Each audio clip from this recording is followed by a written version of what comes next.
મોરા તે ગઢે બેઠી મોમાય, મોમાય માને બાપો. કહેવાય છે કે સૌરાષ્ટ્રમાં જાડેજાઓ રહેતા હતા, જેમને અંદરો અંદર મતભેદ થતા કેટલાક કુટુંબો કચ્છ તરફ ચાલી નીકળ્યા. રસ્તામાં વિશાળ રણ આવતા તેઓ તરસે ટળવળવા લાગ્યા અને કુળદેવીમાં મોમાઈને યાદ કરવા લાગ્યા. માડી 16 વર્ષની કન્યાનું સ્વરૂપ લઈ હાંડડી પર સવાર થઈને આવ્યા અને તેઓને મીઠું અમૃત જેવું પાણી પાયું. કહ્યું કે મારી સાંઢડીના પગલે પગલે ચાલ્યા આવજો. આગળ જતા એક ટીંબા પર હાંડડીના પગલા લુપ્ત થઈ ગયા અને માતાજીની સ્વયંભૂ મૂર્તિ, ચુંદડી, શ્રીફળ અને ત્રિશૂળ મળી આવ્યા અને જાડેજા કુટુંબોએ ત્યાં જ માતાજીની દેરી બનાવી. મોમાઈ માએ મોર થઈને રસ્તો બતાવ્યો હોવાથી આ જગ્યા મોમાઈ મોરા નામે પ્રસિદ્ધ થઈ.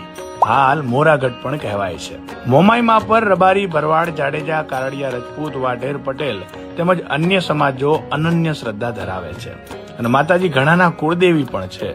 આપ પણ ક્યારેક આવજો મારી મોરાગઢ વાળી મોમાઈના દર્શને. જય મોમાઈમાં.